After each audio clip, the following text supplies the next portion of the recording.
لیکن پھر جب وہ آتے تھے تو یہ دبک جاتے تھے، ان میں ہمت نہیں تھی، میدان کے مرد نہیں رہے تھے۔ یہ سورہ حشر میں ان کا نقشہ کھینچا گیا ہے، کھلے میدان میں مقابلے کی اس کے اندر صلاحیت ہی نہیں ہے۔ یہ تو فصیلوں کے پیچھے سے، جیسے عورتیں کہیں دیہات میں لڑائی ہوتی ہے تو مرد جو ہے گلیوں میں لڑتے ہیں، عورتیں اوپر سے پتھر پھینکتی ہیں، بس وہ کام یہ کر سکتے تھے۔ من ورائے جدر، فصیلوں کے پیچھے سے، جنگ میں میدان میں نہیں آ سکتے۔ بہرحال قرآن مجید میں ہے یہ سورہ مائدہ کی آیت نمبر 64، کلما اوقدوا نارا للحرب اطفاها اللہ۔ اکثر و بیشتر مواقع پر تو یہ جب آگ بھڑکاتے تھے جنگ کی، اللہ اسے بجھا دیتا تھا، لیکن بہرحال اس کے باوجود جنگیں ہوئی، غزوہ بدر، غزوہ احد ہوئی کہ نہیں؟ یہ ساری اصل شرارت ہوئی، اور اس کے نتیجے میں حضور نے پھر ایک ایک کر کے 3 قبیلوں کو سزا دی۔ غزوہ بدر کے فوراً بعد بنو قینقاع نکالے گئے مدینے سے، غزوہ احد کے فوراً بعد بنو نذیر نکالے گئے، اور غزوہ احزاب کے بعد بنو قریظہ نکال دیے گئے۔ یہ تو میں نے آپ کے سامنے رکھ دیا صرف حضور کے زمانے میں ان کا کیا رویہ رہا، دشمن۔ رات بھی ہم نے وہ آیت پڑھی تھی، لَتَجِدَنَّ أَشَدَّ النَّاسِ عَدَاوَةً لِلَّذِينَ آمَنُوا الْيَهُودُ وَالَّذِينَ أَشْرَكُوا۔ اہل ایمان کی دشمنی میں شدید ترین تم پاؤ گے یہودیوں کو اور مشرکین کو۔ مشرکین بھی بعد میں ہے، پہلے یہودی۔ حضور کے بعد کیا ہوا اب یہ نوٹ کیجئے، یہ ان کی تاریخ کا دوسرا دور۔ حضرت عمر رضی اللہ تعالیٰ عنہ کا عہد خلافت ہے، بیت المقدس کا محاصرہ کیا گیا، فصیل بڑی اونچی، شہر اندر سے سیلف سفیشینٹ، حملے کا راستہ کوئی نہیں، محاصرہ طول کھینچ رہا ہے، لیکن ان کے پاس رسد بھی موجود ہے، پانی بھی موجود ہے، وہ دروازے بند کر کے بیٹھے ہوئے ہیں۔ بالآخر اللہ تعالیٰ کی مشیت کا ظہور کیسے ہوا؟ ان کے کچھ علماء آئے فصیل پر، کہا دیکھو مسلمانوں، تم قیامت تک بھی یہاں پڑے رہو گے محاصرہ کر کے، ہمارا یہ شہر فتح نہیں ہوگا۔ ہاں ایک درویش بادشاہ کے ہاتھوں یہ شہر فتح ہونا ہے، لیکن تمہارے اندر ہمیں وہ نظر نہیں آ رہا۔ ابو عبیدہ بن الجراح رضی اللہ تعالی عنہ، امین هذه الامہ، ان کا فوراً ذہن گیا، وہ درویش بادشاہ مدینے میں بیٹھا ہوا ہے، عمر رضی اللہ تعالی۔ اب ایک اور عمر بھی ہے جو قندھار میں بیٹھا ہے، نقشہ وہی ہے، سادگی کی حد تک نقشہ وہی، بالکل وہی، اپنی آنکھوں سے دیکھا ہے، وہی سادگی۔ عمر اول، عمر ثانی تھے عمر بن عبد العزیز۔ اب ایک اللہ کے فضل سے اللہ تعالیٰ ایدہ اللہ بنصرتہ، اللہ تعالیٰ ان کی نصرت فرمائے، دشمنوں کو ان کے مقابلے میں نیست و نابود کرے۔ انہوں نے ریکویسٹ بھیج دی کہ حضور تشریف لائیے، یہ شہر فتح ہو جائے گا۔ وہ ہے سفر تاریخی، اتنا طویل سفر، تقریباً 700 میل، ایک اونٹ، ایک خادم، ایک منزل پہ امیر المومنین اوپر بیٹھے، خادم آگے چل رہا ہے، اگلی منزل پہ خادم اوپر بیٹھا ہے، امیر المومنین آگے جا رہا ہے۔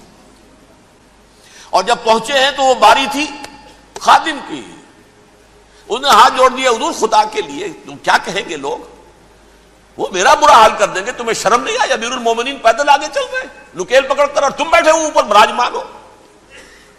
حضرت عمر فرمایا الدور دورک، نہیں باری تمہاری ہے، بیٹھ۔ اس حال میں پہنچے ہیں، اور پھر یہ کہ ابو عبیدہ بن الجراح آئے ہیں، استقبال کیا ہے تو دیکھا ہے اس حال میں چلے آ رہے ہیں، عمر نکیل پکڑے ہوئے چلے آ رہے ہیں، اور کہتے ہیں کہ کہیں کیچڑ ویچڑ تھا، جوتے خراب ہو گئے تھے، وہ بھی اتار کے ہاتھ میں پکڑے ہوئے، کپڑے تو تھے ہی پھٹے ہوئے۔ انہوں نے کہا بھی حضرت ابو عبیدہ نے، دیکھیے یہ بڑا متمدن ملک ہے، بڑا مہذب علاقہ ہے یہ، آپ ذرا حلیہ اپنا دوست فرما لیں تب جا کے پیش ہم آپ کو کریں گے۔ آپ نے فرمایا نحن قوم اعزنا اللہ بالاسلام، ہم وہ قوم ہیں جنہیں اللہ نے عزت دی ہے اسلام کے ذریعے سے، کپڑوں کے ذریعے سے نہیں، دولت کے ذریعے سے نہیں۔ اسی حال میں گئے ہیں، اوپر سے انہوں نے کھڑے ہو کر نشانیاں دیکھی ہیں، اپنی کتابیں کھولی، ہاں یہ وہی ہیں، اچھا لو جی سرنڈر، شہر تمہارے ہاتھ میں۔ خون کا ایک قطرہ نہیں بہا اور بیت المقدس فتح ہو گیا۔ لیکن اس وقت حضرت عمر نے ایک نرمی یہ کی کہ یہودیوں کے لیے بھی اسے اوپن سٹی قرار دے دیا، یہ احسان عظیم حضرت عمر کا. اس سے پہلے یہودی آ ہی نہیں سکتا تھا، داخل ہی نہیں ہو سکتا تھا، وہاں وہ آ کر وزٹ نہیں کر سکتا تھا، زیارت نہیں کر سکتا تھا اپنے مقدس مقامات کی. حضرت عمر نے یوں سمجھیے کہ تقریباً 550 برس کے بعد ان کے لیے راستہ کھولا ہے کہ ہاں تم آ سکتے ہو، زیارت کر سکتے ہو.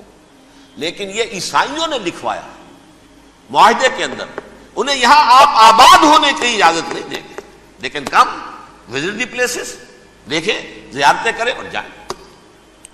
یہ معاہدہ حضرت عمر کا ہے رضی اللہ تعالی، جو پھر خلافت راشدہ کے بعد بنو امیہ نے بھی اس کو آرڈر کیا، بنو عباس نے کیا.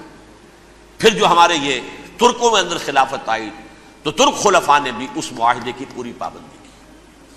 فلسطین میں آ سکتے ہیں یہودی صرف زائرین کی حیثیت سے، وہاں آباد نہیں ہو سکتے. اب آئیے اگلا دور آیا حضرت عثمان کا دور خلافت.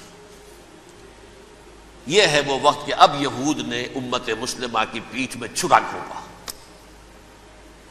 وہ کیسے؟ ایک یہودی عبداللہ ابن سبا اسلام کا لبادہ اوڑھ کر آ گیا، معاشرے کا جائزہ لے لیا.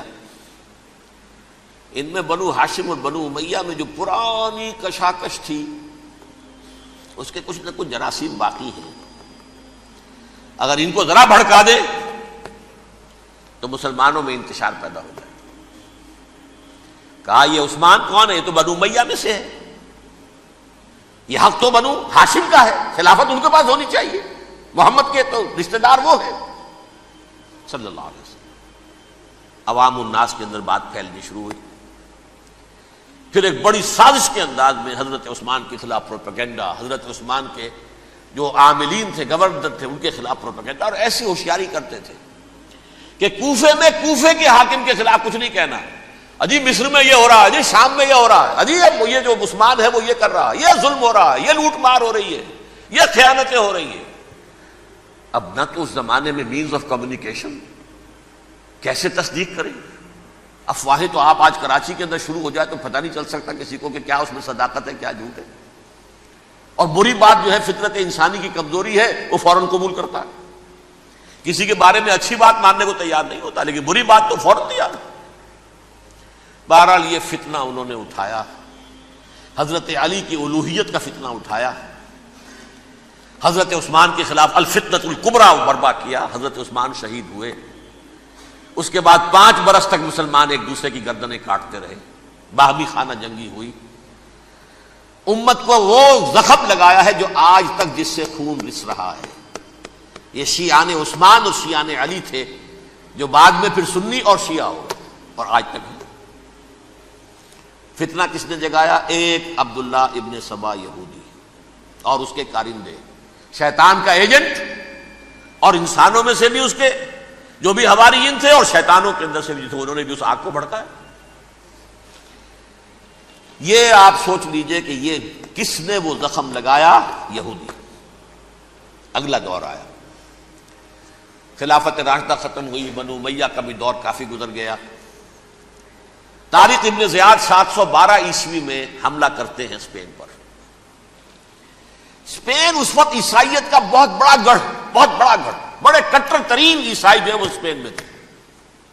لہذا یہودیوں کی وہاں بہت پٹائی ہوتی تھی، یہ میں بتا چکا ہوں. دشمنی تھی ان کی تو چلی آ رہی تھی عیسائیوں کے ہاتھوں یہودیوں کی. وہ تو سن 300 عیسوی سے ایمپرر کانسٹنٹائن کے بعد سے شروع ہو گئی تھی.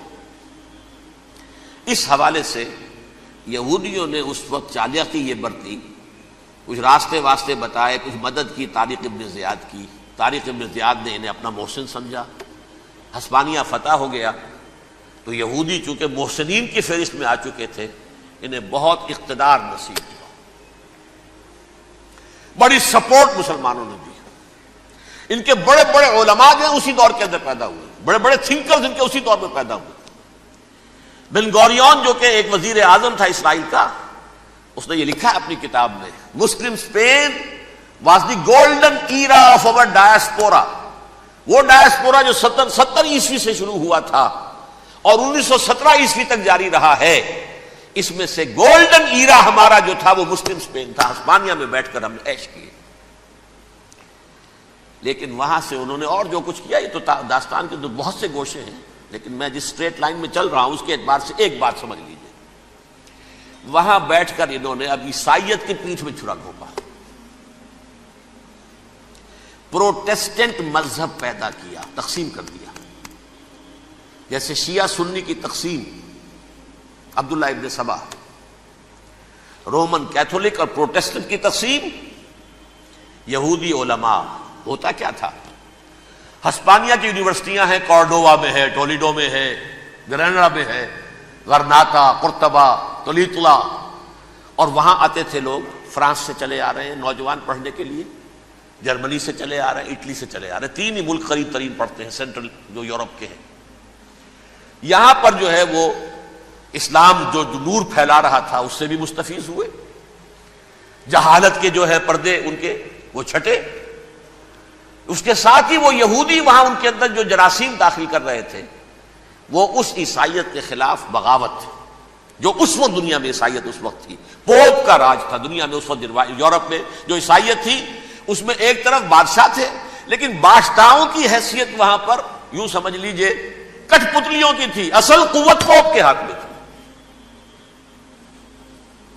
اور پوپ کو انہوں نے جیسے قرآن نے کہا اتخذوا احبارهم ورهبانهم اربابا من دون اللہ، کیونکہ سینٹ پال نے شریعت موسوی ساقط کر دی تھی تو اب شریعت تھی ہی نہیں، پوپ کو اختیار تھا جس چیز کو چاہے حلال قرار دے دے، جس چیز کو چاہے حرام قرار دے دے۔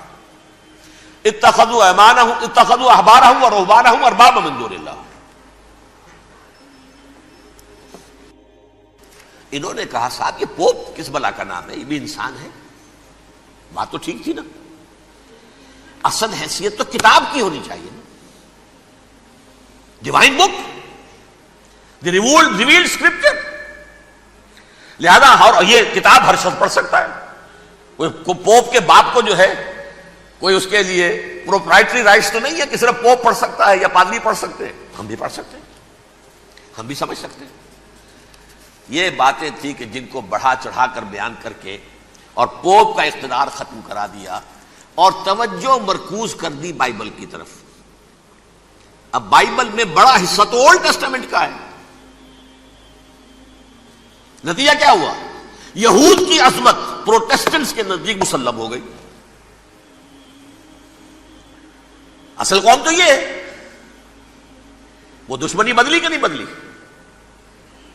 موسیٰ کے امتی یہ ہے، تورات موسیٰ کو دی گئی، ابراہیم کی نسل یہ ہے، لہذا وہ جو دشمنی تھی، جو عداوت تھی کہ ہمارے خدا کو سوری چڑھانے والے ہیں یہ بدماش، اس کا ازالہ ہوا اس پروٹیسٹنٹ مذہب کے نتیجے میں۔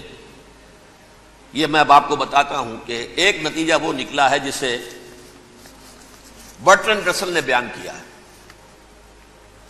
اس کی کتاب ہے ان پریز آف آئیڈلنس، صفحہ 108۔ وہ لکھتا ہے the Christians retaining the Judaic belief in special revelation added to it the Roman desire for worldwide domination and the Greek taste for metaphysical subtleties. The combination produced the most fiercely persecuting religion that the world has yet known. یہ تین چیزیں آ کر عیسائیت میں مل گئی۔ ایک تو جب یہ اولڈ ٹیسٹامنٹ جو ہے وہ ان کے ہاتھ میں آ گئی، اور اس کے میں کچھ آپ کو بتا دیتا ہوں کہ اولڈ ٹیسٹامنٹ کی تعلیمات، کیونکہ یہ اولڈ ٹیسٹامنٹ جو ہے یہ محرف تھی، اصل تورات تو گم ہو گئی تھی 587 قبل مسیح میں، جب پہلی مرتبہ ہیکل جو ہے تباہ ہوا ہے اس وقت ختم ہو گئی تھی۔ اس کے کوئی 150 سال کے بعد انہوں نے یادداشتوں سے مرتب کر کے لکھی ہے، اب اس میں ان کے اپنے خیالات، اپنے امانی، اپنی توجیحات وہ شامل ہو گئی۔ لہذا میں آپ کو حوالے دیتا ہوں، اس کتاب کے اندر مظالم کی جو تعلیم دی گئی ہے، اہل کتاب نے اپنے مظالم قتل عام کے جواز کے لیے تورات میں تبدیلیاں کی اور پیغمبروں پر دہشت ناکی اور بدترین حرام کاری کے الزامات لگائے۔ سنیے، پہلا حوالہ ہے یہ گنتی باب 31 آیات 17-18۔ اس لیے ان بچوں میں جتنے لڑکے ہیں سب کو مار ڈالو، اور جتنی عورتیں مرد کا منہ دیکھ چکی ہیں ان کو بھی قتل کر ڈالو، لیکن ان لڑکیوں کو جو مرد سے واقف نہیں اور اچھوتی ہیں اپنے لیے زندہ رکھو۔ یہ کسی اللہ کی کتاب کا یہ جملہ ہو سکتا ہے؟ کسی ریویل بک کا؟ اور سنیے، یہ ہے استثناء ڈیٹرانومی باب 20 آیت 16 تا 18۔ پر ان قوموں کے شہروں میں جن کو خداوند تیرا خدا میراث کے طور پر تجھ کو دیتا ہے، کسی ذی نفس کو جیتا نہ بچا رکھنا، جیسا خداوند تیرے خدا نے تجھ کو حکم دیا بالکل نیست کر دینا۔ مرد، عورتیں، بچے، بوڑھے سب ختم۔ یہ کتاب مقدس ہے۔ اور سنیے، سیموئیل باب 27 آیت نمبر 9، اور داؤد نے اس سرزمین کو تباہ کر ڈالا اور عورت مرد کسی کو جیتا نہ چھوڑا۔ نمبر 4، ان سب آباد شہروں کو ماں، عورتوں اور بچوں کے بالکل نابود کر ڈالا۔ کتاب استثناء باب 3 آیت 6۔ یہ ہے جو کہہ رہا ہے برٹرنڈ رسل، کرسچینٹی میں آ کر بھی یہ تین چیزیں شامل ہو گئی۔ ایک تو یہ باربیرین، یہ تعلیم جو ہے، اور یہ مذہب کے نام پہ تعلیم، یہ کتاب مقدس کی تعلیم۔ نمبر 2، رومنز کے اندر جو ایک تمنا تھی ورلڈ ڈومینیشن کی، وہ عیسائیت کے اندر آ گئی، اس لیے کہ پوری رومن امپائر جو ہے عیسائی ہو گئی، تو اسے وراثت کے اندر ورلڈ ڈومینیشن کی جو ایک تمنا تھی وہ مل گئی۔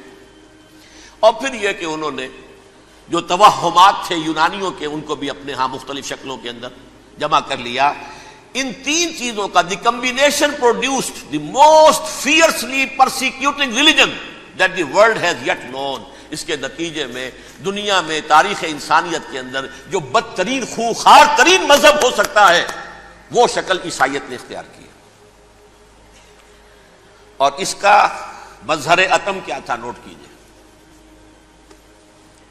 صلیبی جنگیں۔